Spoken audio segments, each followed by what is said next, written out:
Yo, what is good, YouTube? Welcome back to another JC2K video. In today's video, we are going to be ranking the top 10 best point guards in NBA 2K25 MyTEAM.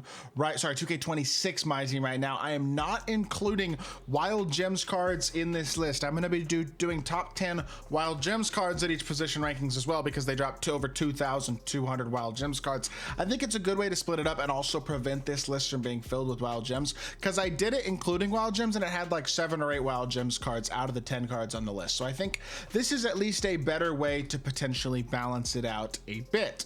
That being said, before we hop into it, if you haven't already, make sure you hit that subscribe button. Help me push towards the 50,000 subscriber mark on the channel. I upload every single day, multiple videos a day. Would really appreciate it if y'all do subscribe. Without further ado, let's get into it. Now, keep in mind, this is a early in the year ranking. They haven't dropped that many cards yet. And so there aren't that many guys that are like, oh yeah, that's an awesome point guard, especially if you don't include the Wild Gems cards. So at number 10, we have Paige Bueckers.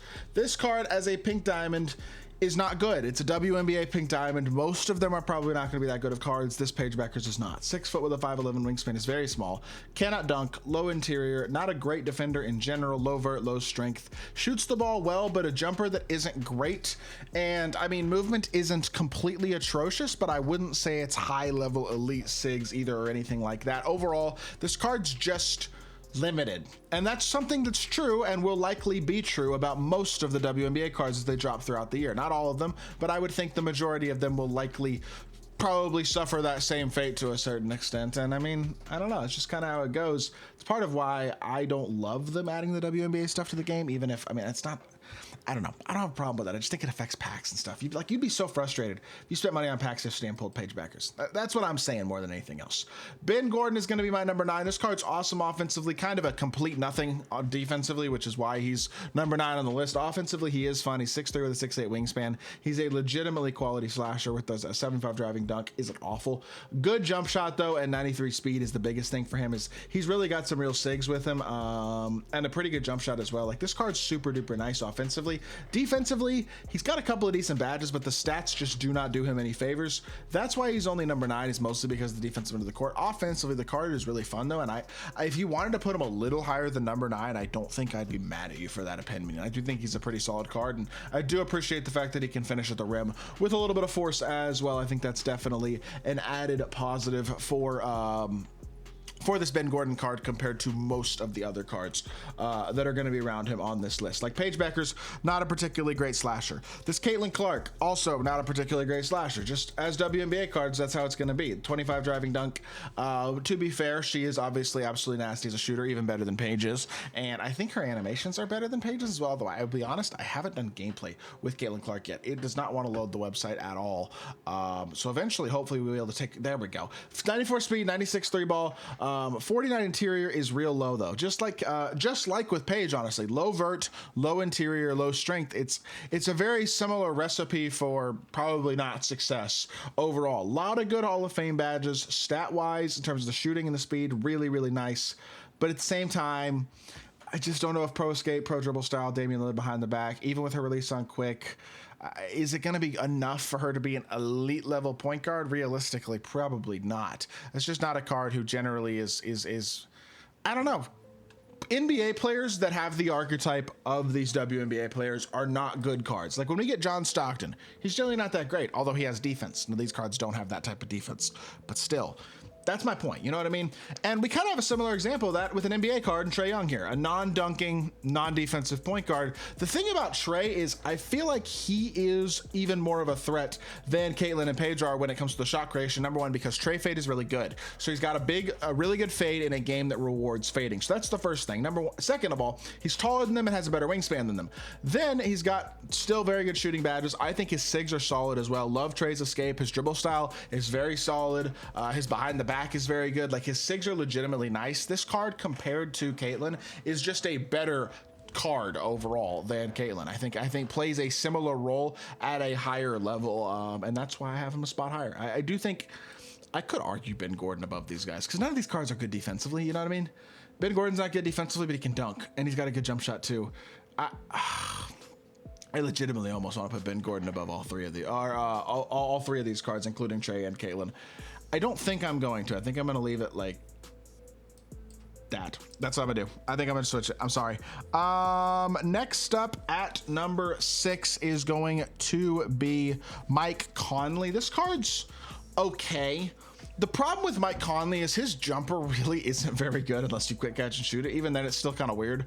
Not the biggest fan of his shot because, I mean, look, he's still undersized, 6'1" with 6'6" wingspan. He's still not very big, but 94 speed, 89 three ball, 80 driving dunk, 93 perimeter, still low interior, low block. Obviously, that's not going to help him on the interior with his lack of size already, but he does at least have a pretty good driving dunk and a jump shot that I think is pretty solid and overall is like he's got pretty good driving dunk and pretty good sigs, and he's very fast. He's one of those guys where you're like, okay, it's a pretty solid card, but the jumper isn't fast and it's not pretty. It's not consistent. It's not super smooth. It's a little bit of like a hitchy jumper where it almost just like is slow and then you have to like speed into the jump shot. And I think it's not really all that good overall, in all honesty. And that does kind of hold Mike Conley back. For me, it's like, Darius Garland dribble style is super nice. I will say being able to burst is fire and the dunking is good too. But the jumper holds him back a little bit for me. That's why he's only number 5. No, number 6. Number 5 is going to be Sam Cassell. This Sam Cassell card is legitimately solid, like very, very, very solid. A 6'3" point guard, 6'6" wingspan, so he's bigger than everybody else on the list so far.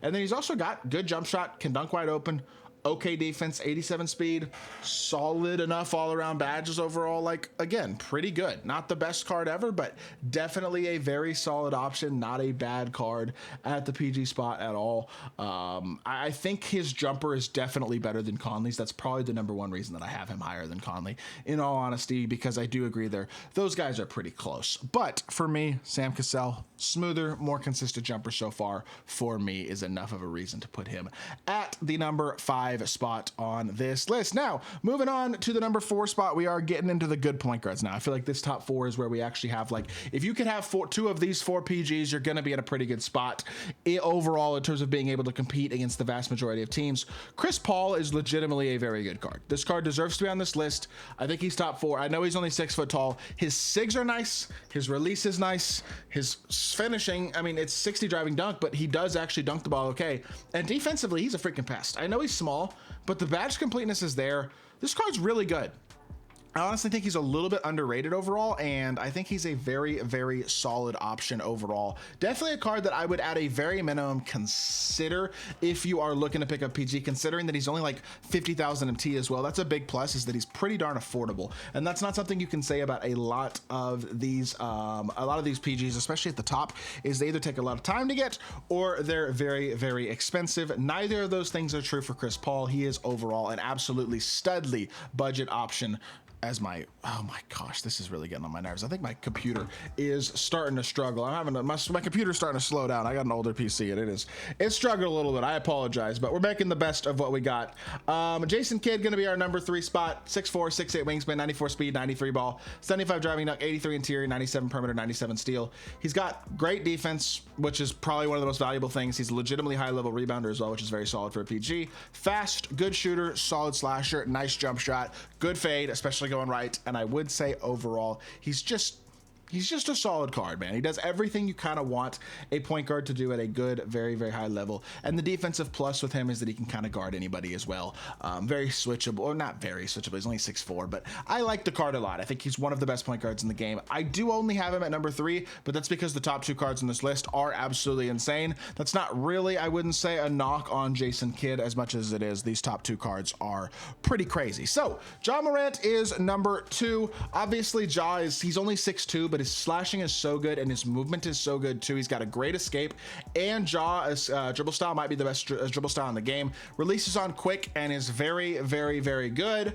I think he's a beast, obviously. I mean, 97 speed, 98 driving dunk, pretty darn good defense too. He's not a liability on that end of the court. I know he's only 6'2", but he's so fast. His sigs are so solid. He's such a good defender. I think this card is really, really nice, and I think offensively he's insane. He holds his own enough defensively that he is definitely one of the better cards in the game still. Even being only 6'2", I highly recommend Ja. He's one of the scariest PGs in the game to play against. Wild gems or not, I think this card's insane. He might be You could make the argument Ja is as good as any of the Wild Gems point guards as well. Like, I think he's that good. I don't think this card at all is a card that you like would want to even consider sleeping on at the PG spot just because he's only 6'2". That being said, the best point guard in the game is pretty clear, and I know his card says Wild Gems on it. It's Shai Gilgeous-Alexander. I'm including him because he is not actually part of the Wild Gems pack drop. He is in the exchange, so he is not, I wouldn't say, in the same category as all those other Wild Gems cards. So when I rank them, they're all cards you can buy directly off the auction house. Shai does not deserve to go on that list because he can't be bought off the auction house. You have to buy a ton of cards for him and lock them in. Now, Shai is far more expensive or tougher to get than anybody else on this list, which is probably why he's the best. 6'6" with a 6'11" wingspan, 93 speed, 93 ball, good finisher, solid defender, great on the perimeter, and not bad on the interior either. This card is incredible. His fade to the right is money. His fade to the left isn't. Doesn't really matter that much though, because he's so good regardless. It's like, this card's pretty easily the best PG in the game, in all honesty, with his size as well as his overall movement and his defense and all that type of stuff. As good as I think a Ja is, as good as I think a lot of the Wild Gems cards are, as good as I think Jason Kidd and Chris Paul and guys like that on this list are, it's not even close. Shai Gilgeous-Alexander is the #1 PG in the game right now, and that includes every single card, Wild Gem or not. So that's just how it is. So with that being said, that is going to do it for today's video. I hope y'all did enjoy. If you did, make sure you hit that like button, leave a comment, and subscribe. I'll be back with more 2K content very, very soon, and I appreciate y'all. Peace.